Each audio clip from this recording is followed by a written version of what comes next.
Here at the HBCU Legacy Bowl with Jackson State quarterback JaCobian Morgan. JaCobian, man, the first question is, talk a little bit about your decision to come down here, man. Even though you weren't able to compete, man, how much did it mean to you to be here to support all the other guys, support this event? It means a lot, coming into this amazing event, just seeing my brothers play again and, just meeting faces and putting a name with a face. So, yeah, it's a blessing.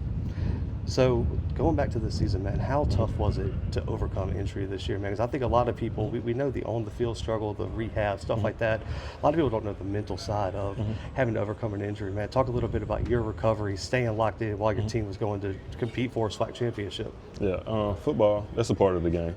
And you understand that once you sign up for it. So just being able to, have to go through adversity and fight it and just continue to put your best foot forward every day. It's especially part of the quarterback position. So, it comes with the game, but you're still blessed to stand up and walk and do it again. So it is what it is.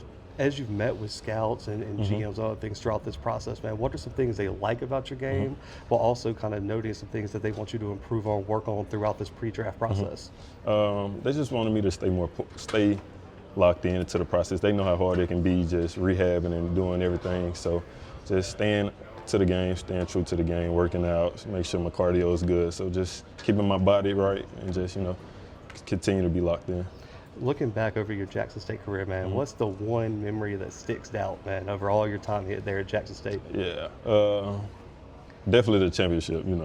We won our first HBCU national championship at the Celebration Bowl, and it was an honor for me to be a part of it, knowing that I'm a hometown kid. But I probably say that's the answer everybody would say, but for me, that meant the dearest to me when Jackson State brought my dad home from the Air Force. He was gone for a couple months, and they found a way to bring him home for my first start in my 2023 year. So that's why that's my family, because they've done so much for me, and they made a way for me, and they just very dear to my heart. If an NFL team asks you, man, what they're going to get in JaCobian Morgan, man, if they draft you, sign you, what would you tell them? Somebody who believes in the process, somebody who's, I know people say 1%, but I'm trying to get to 0.1%, so somebody who understands the game, understands what it takes, and understands that, you're getting a dog out of me. Looking at Lockhart's development, man, he faced a big challenge, man, Yeah, having to replace someone like you and continuing to compete at a championship level, man. What do you see from him, and how did you step into a mentor role for him, man, like knowing that what he had to face? Yeah, that's like my little brother, so it was easy for me. I mean, even if it wasn't somebody I didn't know as much as him, that's just the person I am. I'm a giver. I love to give back to the game because the game gave so much to me. So I know being a blessing to others, God gonna bless me as the same. So yeah, he's a great guy, and he's gonna be somebody that's gonna be playing here and gonna be making a lot of noise in the SWAC. So he know he's my guy, and I wish him the best, and I love that boy to death. You're rocking Jackson State pretty heavy today, man, down here in New Orleans. Talk a little bit about what Jackson means to you and why more players should want to go to Jackson State and play under head coach T.C. Taylor.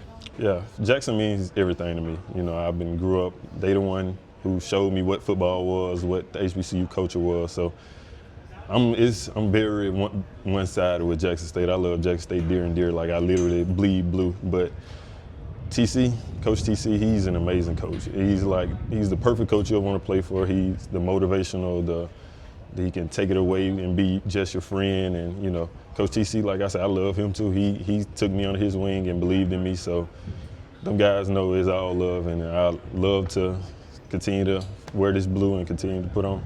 Last two questions, man. Take me inside the headset, man. Plus 25. Y'all got to get a touchdown on this play, man. What are you telling TC to dial up? Man, we trying to score. Coach know we got too many weapons, so I'm trying to coach. If all else fails, we got these feet, we can make something happen, you feel me? So Coach know we trying to do it. We not trying to be conservative. We trying to be the aggressors, because that's who we are. And the last question, man, what's one former or current NFL player that you feel like you base your game around the most? My favorite player is Cam Newton, so I always try to model my game after Cam, and that always been my go-to guy who I always watch. So yeah, other than that, it's a lot of great guys in this league that I love to watch play. Joe Burrow, Pat Mahomes, all the big time names. But for me, who I always give credit to is Cam Newton.